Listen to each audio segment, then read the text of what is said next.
Şehmus Kalkan kanalından merhabalar. Şu an Adana Yüreğir Beylerköy'ündeyiz.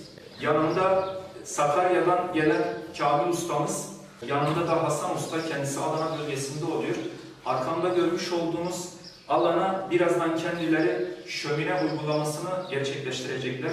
Dilerseniz ustalarımız hazırsa kendileri uygulamaya başlasınlar. Ustam hazır mısın? Hazırız efendim. Tamam. Hazırız Hasan efendim. Usta. Hazırız efendim. Tamam. O zaman start veriyoruz. Çalışma işlemleri başlasın. İyi seyirler.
Söylüyoruz.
Bak, kapat.